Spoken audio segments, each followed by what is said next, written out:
Amém? Então, 2 Timóteo, capítulo 2, a partir do verso 11, diz assim: fiel é esta palavra, se já morremos com ele, também viveremos com ele, se perseverarmos, também com ele reinaremos, se o negamos, ele, por sua vez, nos negará, se somos infiéis, ele permanece fiel, pois de maneira nenhuma pode negar-se a si mesmo. Amém? Deixe sentar.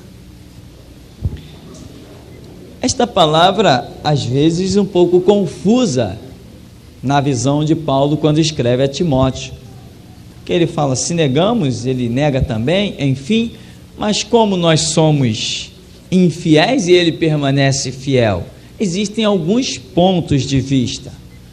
Primeiro ponto de vista é que se nós formos infiéis, ele acaba com a gente permanecendo fiel. Por quê? Porque ele será fiel à sua própria palavra, que diz que se nós vacilamos, a justiça dele, o seu juízo, cairá sobre nós. Então ele nunca é infiel, porque ele sempre age segundo a sua própria palavra. E a sua palavra diz que ele tanto salva dentro de uma regra, quanto condena dentro da mesma regra. Então, a fidelidade de Deus é para com a sua palavra. Porém, nós ainda nos recordamos da nação de Israel, um grande exemplo que está aí para a humanidade. Estudar a história dos hebreus é algo fantástico. E o que aconteceu com Israel? Eles se tornaram infiéis. Não foi? Foi. Se tornaram infiéis. O Antigo Testamento, de Malaquias para trás, está cheio de repreensões à nação de Israel. É muito mais repreensão do que exaltação. Rarissimamente o profeta se manifestava para dizer, olha, Deus está alegre, Deus está feliz com vocês. Rarissimamente. Normalmente, os profetas iam lá para deixar a repreensão. E Deus tem sido fiel a uma promessa feita a Abraão, a Isaque, a Jacó, aqueles que eram considerados como patriarcas. Antes da era sacerdotal, existia a era patriarcal. E aqueles homens que tiveram a promessa de Deus, de que a sua descendência herdaria uma terra, seria um povo forte, seria luz para todas as nações, aqueles patriarcas receberam esta promessa, e Deus, enquanto não cumprir esta promessa que lhes fez, não descansa.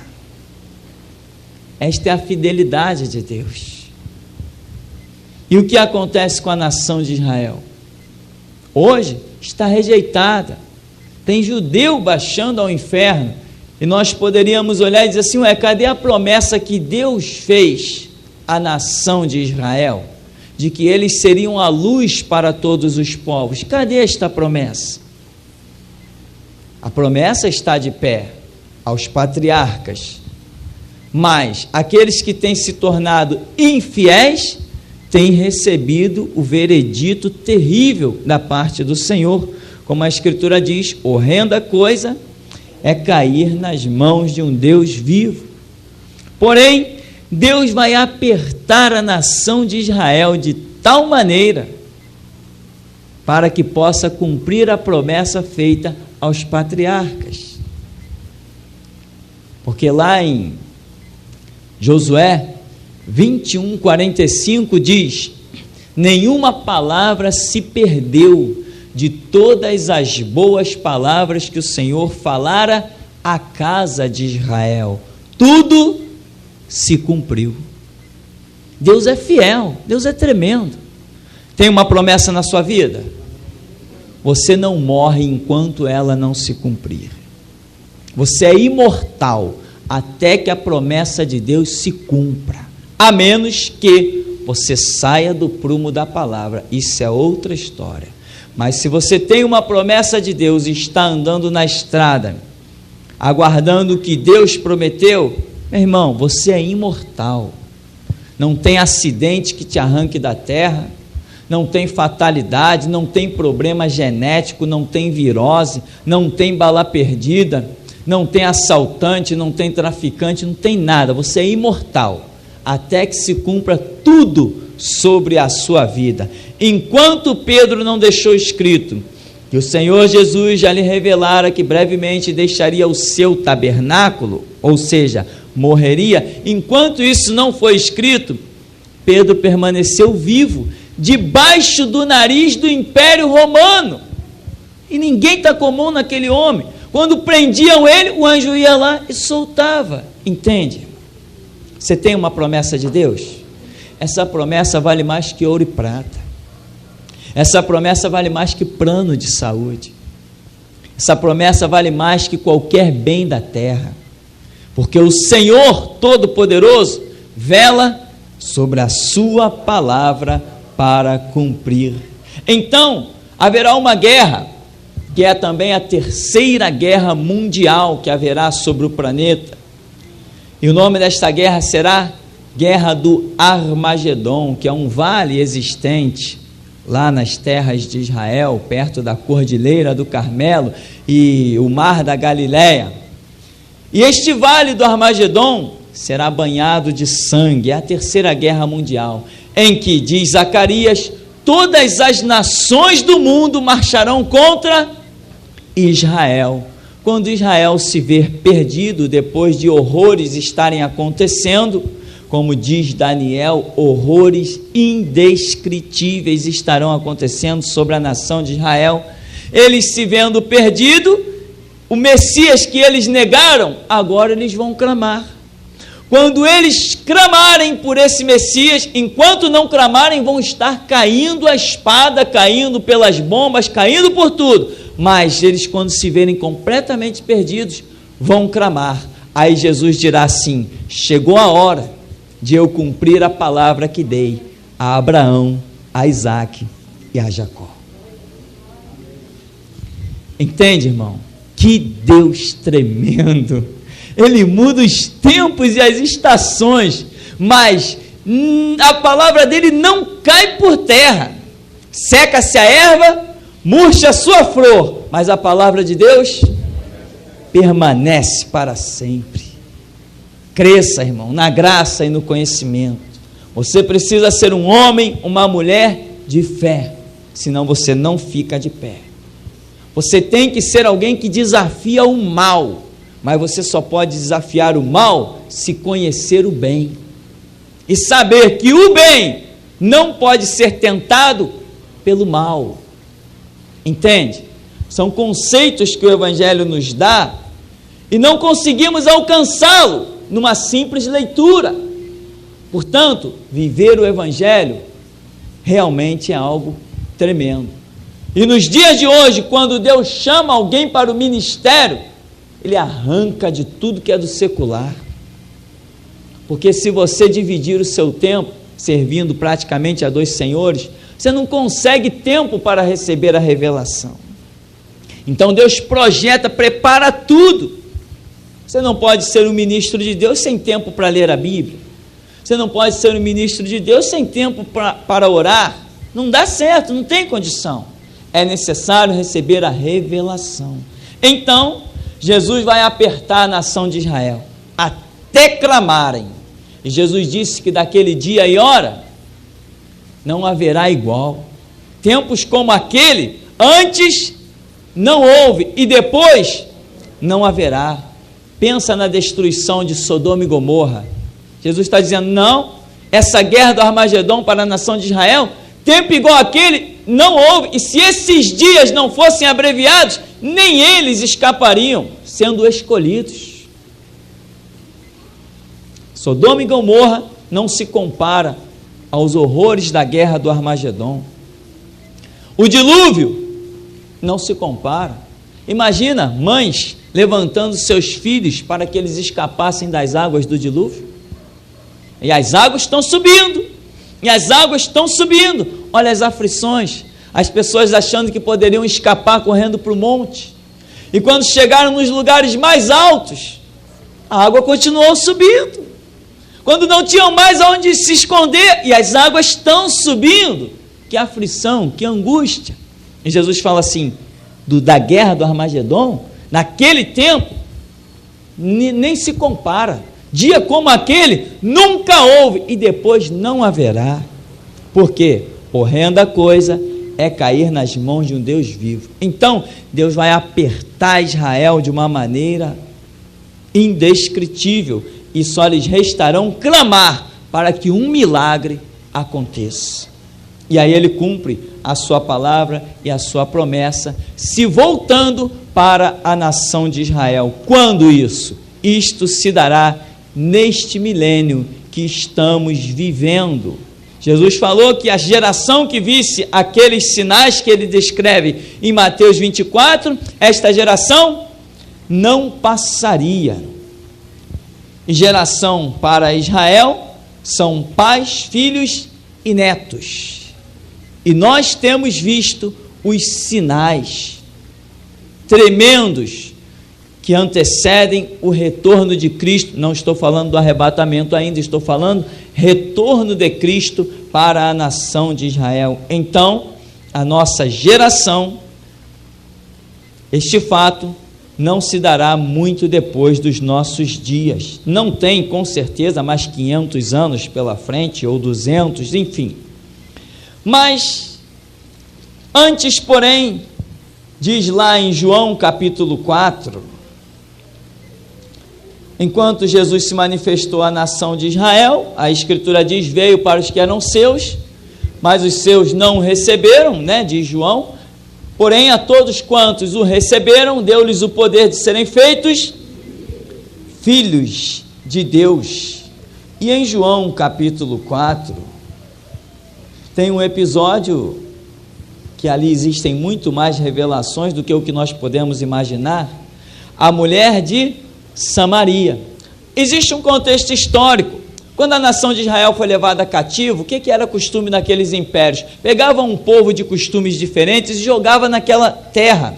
Para quê? Para acabar com o costume, com a origem daquele povo, e assim não se levantar novos povos que pudessem vir a afrontar o império que os havia dominado ou exterminado, enfim, uma série de situações. Então esses samaritanos foram um povo assim, levado para na época que Israel tinha sido levado cativo. Quando os judeus retornaram para a sua terra, eles acharam lá quem? Samaritanos. Então diz a Bíblia que os judeus não se comunicavam com os samaritanos. Aliás, que o judeu não se comunicava com ninguém, Nós somos o povo santinho, todo mundo é imundo. Para Pedro entender, Jesus teve que dar a ele a visão 3 vezes dos animais imundos. Dizia, Pedro, mata e come. Não, Senhor, eu nunca comi coisa imunda e impura. Não diga, olha o que está falando, hein? Não chames impuro e imundo o que Deus purificou. Ou seja, nós, purificados pelo sangue de Cristo, não chame impuro e imundo o que Deus purificou, porque o sangue de Jesus tem poder para limpar os pecados. Como diz Isaías, ainda que os nossos pecados sejam vermelhos como carmesim, tornar-se-ão branco, alvos como a neve, como a lã. Então, Deus teve que pelejar muito com os judeus para que eles sequer atravessassem fronteiras para pregar o Evangelho. A mulher de Samaria, diz do verso 4, e era-lhe necessário atravessar a província de Samaria. Interessante esse versículo que João registra aqui, ele diz assim, era necessário atravessar a província de Samaria. Ora, era necessário por quê?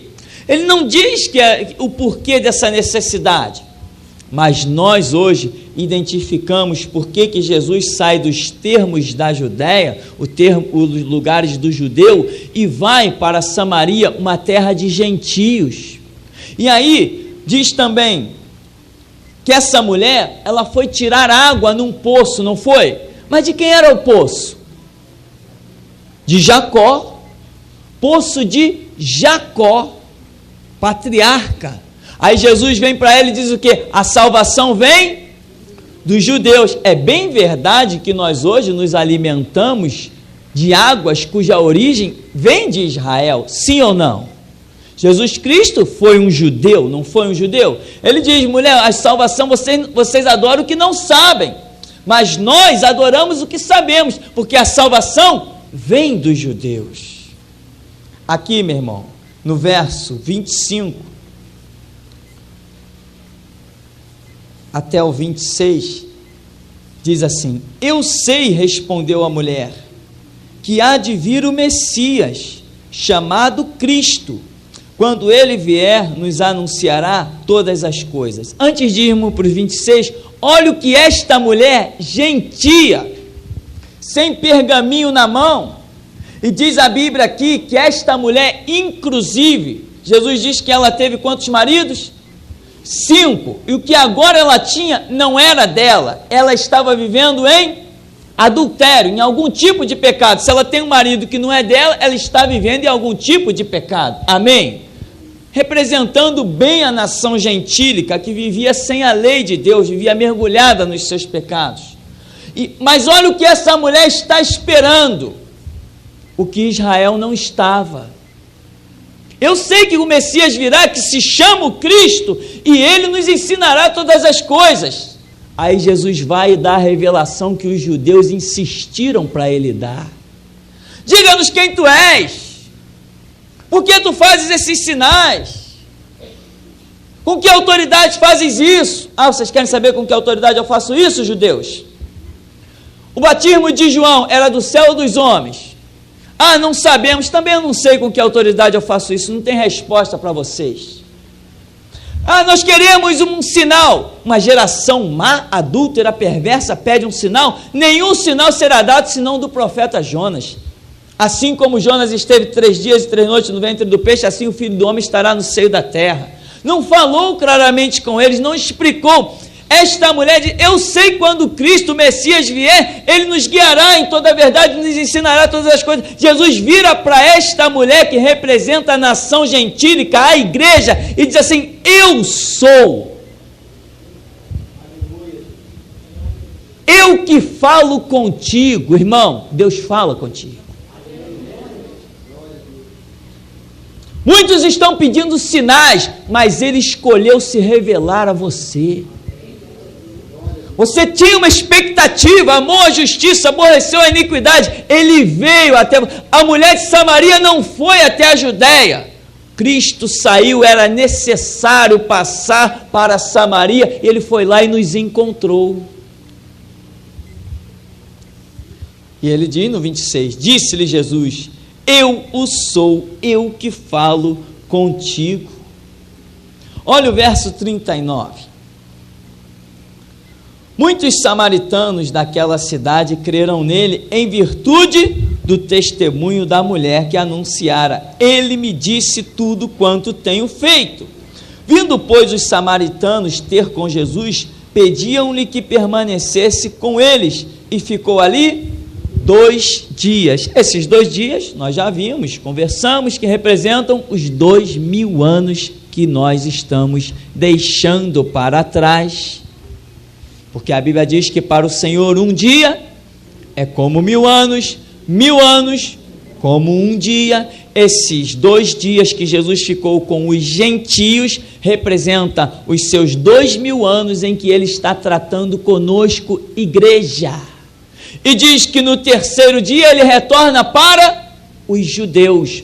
No 3º milênio, este milênio que nós estamos vivendo, Jesus Cristo consuma a história da igreja e retorna para tratar com os judeus. É a volta de Cristo neste 3º milênio. Este episódio não está no nosso estudo. Jesus voltará no 3º milênio. Algumas pessoas já estiveram em contato comigo, por telefone, pessoalmente, dizendo que lendo aquele estudo, descobriram outras passagens que falam e confirmam da volta de Jesus no 3º milênio. O objetivo é justamente esse, irmão, que você não fique se guiando apenas por uma palavra que alguém dê, mas que você vá para a Bíblia e descubra por si só. Vá para a Bíblia e conheça a revelação que Jesus Cristo tem na intimidade do seu quarto. E aqui ele diz, ficou ali 2 dias.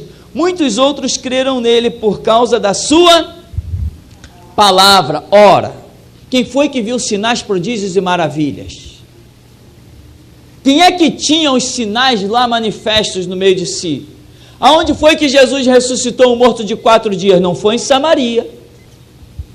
Onde foi que ele ressuscitou o filho da viúva de Naim, da cidade de Naim? Não foi em Samaria. Onde foi que ele disse para o paralítico, levanta e anda, o coxo levanta e anda? Aonde foi que ele começou a operar tantas maravilhas? Aonde foi que uma mulher tocou na borda dos seus vestidos e ficou curada? Não foi em Samaria. Mas lá onde esses milagres aconteceram, quiseram pegar em pedras e apedrejá-lo. Porém aqui diz que os homens vieram ter com Jesus, pediram que ele ficasse ali e disse que creram nele por causa da sua palavra. Ele não operou nenhum milagre ali, apenas ele falando, as pessoas creram e diz: fica conosco. Você crê em Jesus? Amém. Pelas suas palavras? A sua palavra, disse ele em João capítulo 15, verso 3, vós já estáis limpos pela palavra que vos tenho falado. E ele disse: a minha palavra é espírito e vida. Você crê que Jesus voltará neste milênio? Ou isso ainda não entrou na sua mente?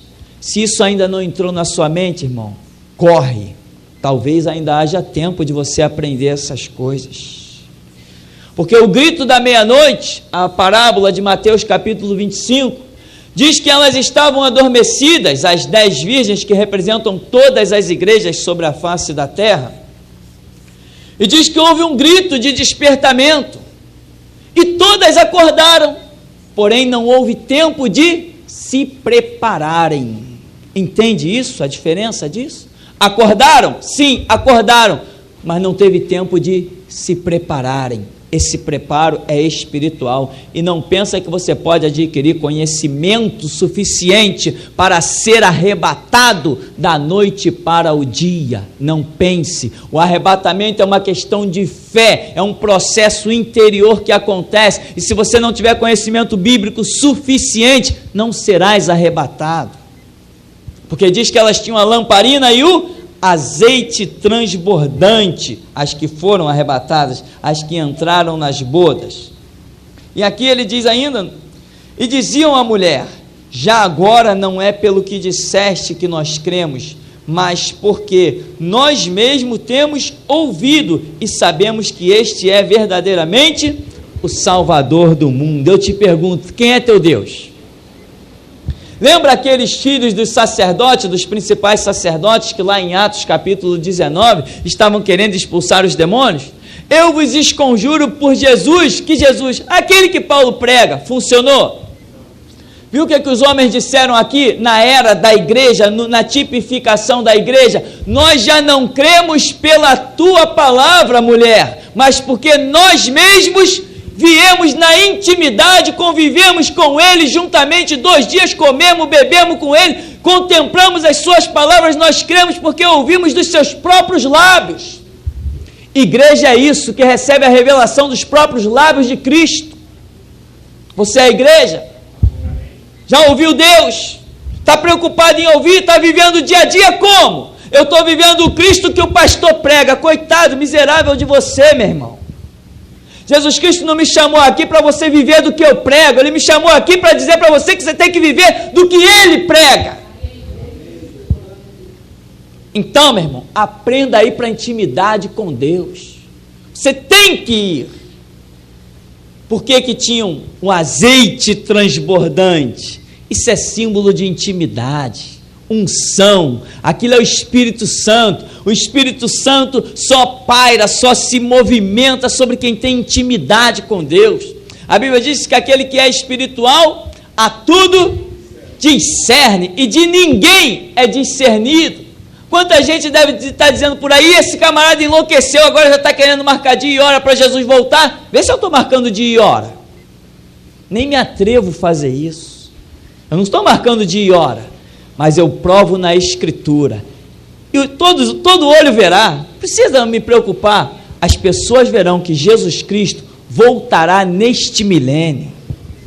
E quando eu falo que Jesus voltará neste milênio, meu irmão, acorda rápido, porque Jesus voltará para os judeus. A igreja será arrebatada antes. Uma coisa é o arrebatamento da igreja, outra coisa é a volta de Jesus para os judeus. Quer que eu te prove isso? Jesus Cristo diz uma palavra que os últimos serão os primeiros. Opa, então tem diferença, né?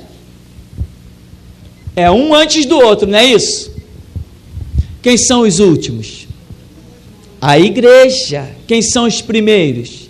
Israel. Os últimos, a igreja, serão os primeiros. Ele disse o quê? Em verdade vos digo que meretrizes, prostitutas, vos antecederão no reino de Deus, porque era símbolo da igreja gentílica, que não tinha a lei de Deus. Nós antecederemos aos judeus na entrada triunfal no reino dos céus. Por isso ele diz, os últimos, que é a igreja, será arrebatada, e os primeiros ficarão para depois, que seriam os judeus, porque a Bíblia diz que veio para os que eram seus, mas os seus não o receberam.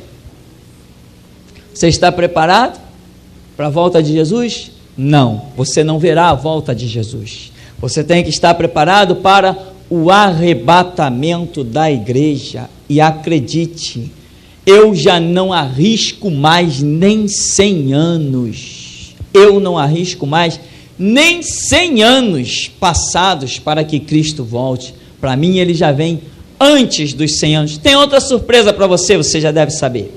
Quando você lê lá em Mateus, que fala o nascimento de Jesus Cristo, tem uma estrelinha lá nesse subtítulo e no rodapé está escrito assim, 4 anos antes do ano Domini. Sabe o que é aquilo? Erro de calendário. Nós não estamos em 2006, nós estamos em 2010. O tempo está mais além do que o que muita gente está pensando. E se de repente surgir algum outro erro de calendário aí, meu irmão, que muita gente vai se desesperar. Por isso, prepara-te, ó Israel. Não, prepara-te, ó igreja, para encontrares com teu Deus. Agora, com esse conhecimento, com esta fé, o Espírito Santo será derramado sobre a sua vida. Porque está escrito em Oséias que o meu povo, falando dos judeus, foi destruído porque lhe faltou conhecimento. Mas se você tem conhecimento, Deus preparou a plenitude do Espírito Santo para derramar sobre a sua vida. Lá em Lucas 2, a partir do verso 42, para encerrarmos, diz que Jesus tinha subido, etc., com os seus pais, depois os seus pais judeus o perderam. Perderam por quantos dias? 2 dias. E no terceiro dia, o reencontraram, no terceiro milênio, né? O reencontraram onde? No templo, ensinando os mestres e os doutores da lei. Uma criança de quantos anos? 12, não por ser 12, mas porque 12 significa a plenitude, a ação direta da divindade sobre a terra. É isso que significa o 12. Então, Jesus estava lá no templo. Ora, não diz as profecias abundantemente que de Sião procederá a lei, que Jesus Cristo se assentará no trono em Jerusalém para governar para todos os povos, e diz até um hino, e os povos verão e virão a Sião aprender sua lei. E não diz a Escritura que a nação que não subir para o adorar, ele não permitirá que a chuva desça sobre ela. Portanto, meu irmão, a Escritura, nesses últimos tempos, por que esta revelação? Porque a Escritura ela vai sendo revelada ao tempo em que o seu cumprimento é emergente. Vê que Daniel recebeu revelações poderosíssimas, mas quando ele disse para o anjo, olha, eu não estou entendendo, me ensina, o anjo falou assim, não, só escreve, sela as palavras deste livro, porque o cumprimento é para tempo distante. Esse tempo distante é o nosso tempo presente. Eu estive gravando, eu estou com o livro de Daniel todo gravado em áudio, eu mesmo gravei, não tem problema que a minha voz é feia não, eu mesmo gravei, e fiquei impactado quando eu ouço, fico ali ouvindo o livro de Daniel. Se você quiser eu faço cópia para você. Impressionante como Daniel descreve detalhadamente arrebatamento da igreja, reinado de anticristo, milênio, volta de Jesus. Ele descreve tudo detalhadamente, mas antes nós líamos e não entendíamos, mas agora basta você ouvir que você vai detectar. Jesus volta neste milênio. E tem mais, lá em João capítulo 20, no verso 1, diz que a ressurreição de Cristo e a sua apresentação para os judeus foi na alta madrugada, foi ao findar do dia, foi logo que passou a meia-noite do sábado. Ou seja, Jesus vem bem no começo do dia, ou seja, no começo do terceiro milênio. Alguns vão ouvir isso e vão dizer: mais um louco se levantou sobre a terra. Não tem problema. Chamaram João Batista de louco, chamaram Jesus Cristo de louco, chamaram Pedro de louco, chamaram Paulo de louco, chamaram Tiago de... Tentem ser mais um louco que nem eles. Mas a Bíblia diz que os sábios discernirão o tempo e o modo. Outros, porém, correrão de uma parte para outra, procurarão a palavra do Senhor e não a acharão. O que eu prego, eu aposto a vida e aceito o desafio. Que Deus julgue a nossa causa. O nosso coração é sincero. Não estamos em busca do ouro e da prata, mas estamos em busca da glória e da redenção. O Senhor nos abençoe em nome de Jesus.